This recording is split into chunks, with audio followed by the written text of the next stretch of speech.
Hello everybody, welcome back to the Band War Variety channel. Today's series we're going to be doing is Gun Showcase 4.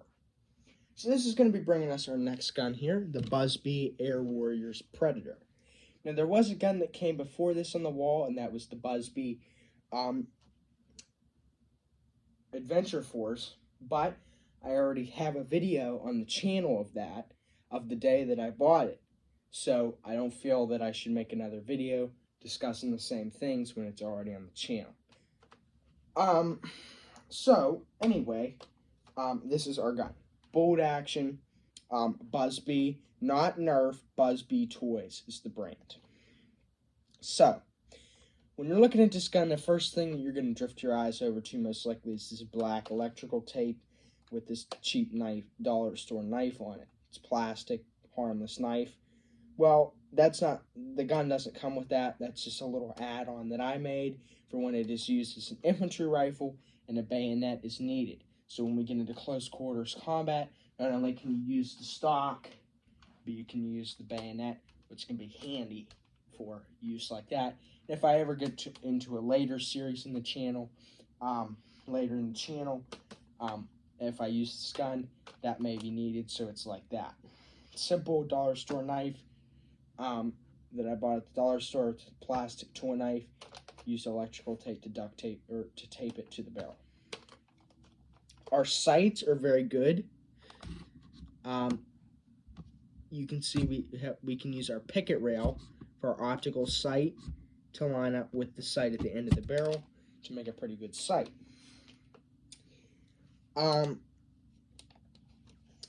Next, we have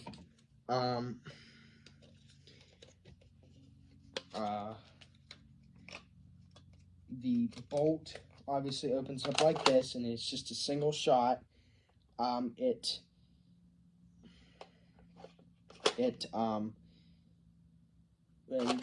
usually bolt actions are referred to as single shot, but they are also referred to as manually operated repeating rifles. So that means when you shoot, you work the bolt to feed up another cartridge, you are getting another shot. What I mean by single shot with this bolt action is that you put one in, shoot it, open it back up, put another one in. There's no magazine in which we are feeding up. It's just one single shot. So that's that. That is the bolt. We have our trigger, and obviously on toy guns, they highlight all the things that they want you to use. This is more common on Nerf guns, but they highlight the trigger. I guess this is a different color than the frame. All the stuff that is required to be used in order for the gun to function properly. They have the barrel highlighted, and they have this highlighted so you know that this opens up, and that gives you 4 extra bullets in there. So it's a little cartridge storage in your butt of the stock. And yeah, so that's that. Not too sure what this thing does. Never really messed with that. But anyway, this is compatible with both of the Buzz-B optical sights that I have. This scope, which is slightly broken on the bottom, so it requires rubber banding to the gun. And even without rubber banding, it was still inaccurate. So, I only use that for if I need to make it look like it's a sniper rifle for in a video. Like a Resistance story video or anything. It's just for cosplay. This one's a little more accurate. This is for the Adventure Force. So we will be applying an optical sight today, and that will be this. Our crosshairs on there look like such, as you can see there, and it does slightly magnify. The field of view inside of it warps like a real scope, but it obviously doesn't magnify to like 3.5 power or anything, otherwise it would be a lot more expensive. But it does improve accuracy somewhat because it lines up with the sight, unlike that scope. So, without further ado, we're going to shoot at our 5 different targets here. So we have our standard box here, our balloon that we introduced in Gun Showcase 3. Hopefully that don't blow off this time. 2 cans, as well as our container of darts here. The reason I have a container of darts is because it is plastic and you will be able to hear the sound of it hitting. Bullet trajectory is crap in this gun. The bullet will start to drop as soon as it goes out of the barrel, giving you almost no range, so you must be pretty close to your target. Alright, so let's fire from left to right, first starting with this dart container. Alright, sometimes these will stick since they're webbed tip darts, but it obviously didn't there. So, obviously your bolt will be harder to pull back after you've fired it, because you're repriming the spring compared to now. You can see that. So we're going to get these 4 out of our cartridge storage in the butt. When I say that, the butt is just the stock, mostly that part of the gun. Put one in there just like that, push it down in, or another thing you can do is just set it in there like that and shut the bullet on. You have to be thorough, otherwise the dart will get crimped up in there. Alright, can number 1 on the left.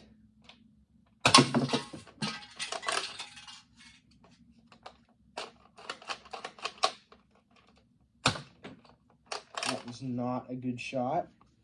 Grab another one.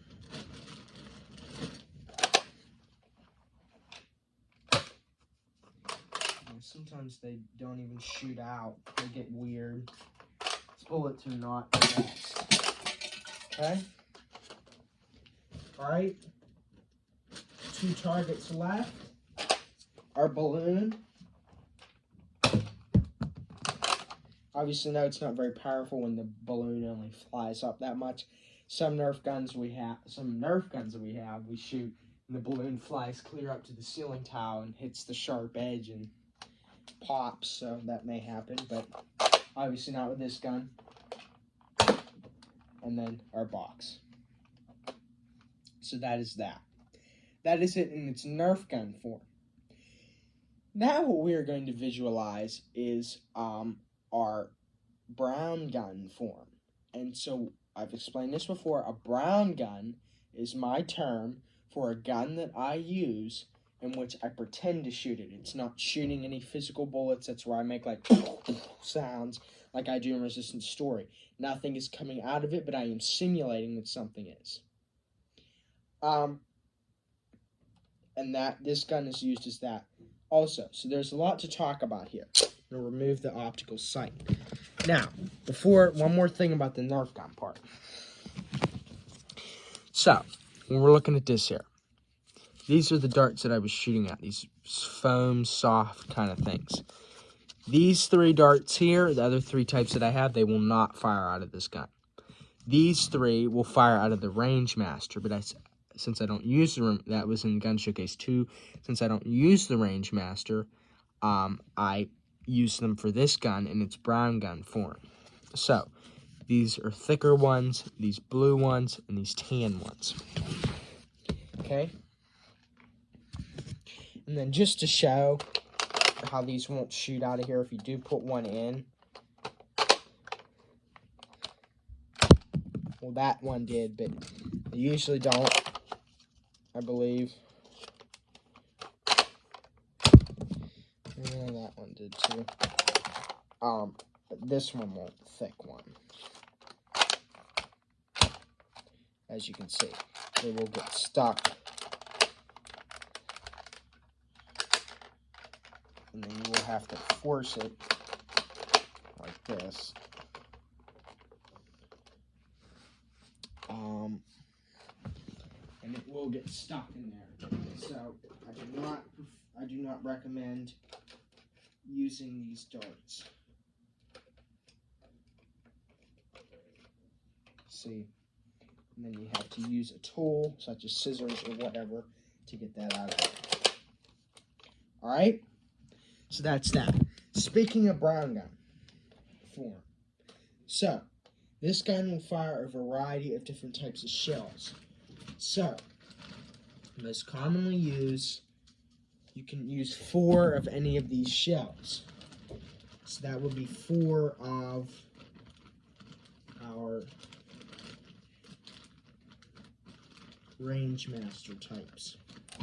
So, that can be 4 of these, 4 of these, or 4 of these. I'm going to use these. So, we're going to pull this back. This is for its semi-automatic form, which it's already in. We're going to use this, and that's what a lot of these guns used by the Bucketed Empire and the Resistance. They could toggle between bolt action and semi-auto. So these are very futuristic guns. But basically, it will go in the back cartridge thing. Now, we're going to take our slide, and it'll fly up like that, like a semi-automatic. Now, when obviously semi-automatic guns, they use a blowback system. So when you fire it, the slide comes back and ejects the spent casing out. These don't have spent casings because they shoot tiny little lead balls out from each cartridge. There are 5 lead balls inside each cartridge. You will not be able to see the slide coming back because it comes back only about that much just to grab the next little ball, and then it flies up and it does that like this fast. And you won't be able to see it because it goes so fast. And then it carries it along a rail up to the front in a split second when that slide comes back. And therefore we get 20 shots. So the slide will fly back on the last shot like a real semi-automatic. Alright, we're just going to fire some downrange, not in anything in particular. First cartridge is spent. It's down to the second one.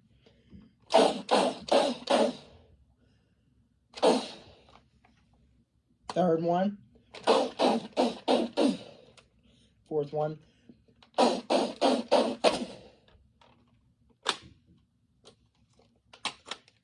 In which you can proceed to dump all of them out. It is slow to load, and then you would put 4 more in there and put your slide back up. Now what we're going to do is we're going to toggle to bolt action. So we're going to squeeze on this apparatus here while pulling the trigger, and that will bring the bolt down. Now we will pull it back, and we can put in our variety of shells, such as these anti-tank shells. So these are not conventional anti-tank shells. Conventional anti-tank shells were about that big, and they had a bullet head on them. These ones have 5 little balls inside a wad. When you fire these guns have such accelerated speed, you pull the trigger, it flies out at about 15,000 feet a second. Normal guns shoot at about 1,800 feet a second. They will fly out, and once that wad hits the tank, it will push each ball in. So one ball will hit one another after another at 15,000 feet a second, pushing through the tank armor like a drill. And basically, it takes this little ball to pierce a mighty tank's armor. So you think the tanks back in World War II, they were pretty, they were getting better and better, but they were still susceptible to anti-tank fire.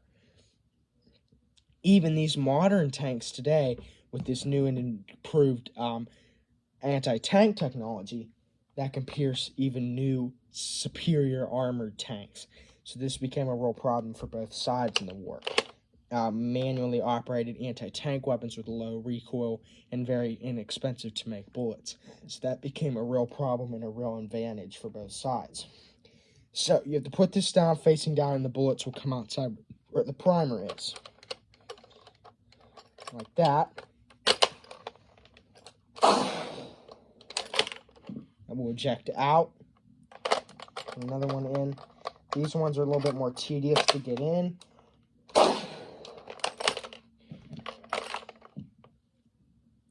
But this one is easier, so you can just set that in there, shut it.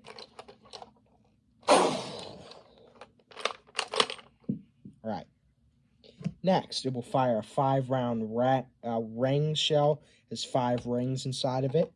When you put this inside and shut the bullet, it is set to the first ring.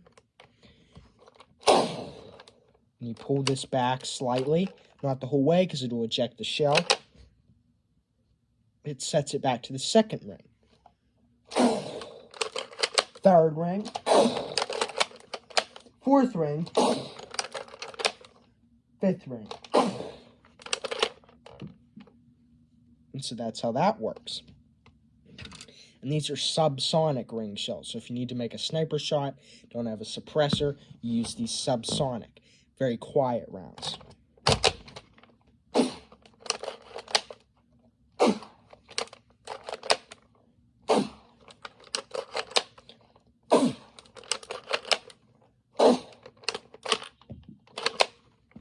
And so that is that. Very innovative technology, saved a lot of money in ammo manufacturing. Anyway, guys, that's going to be it for today's video. It was a little bit longer because we had a lot of things to cover. But anyway, guys, please stay tuned for Gun Showcase 5, which I'm about to make next. And stay tuned for other things we will be doing on this channel.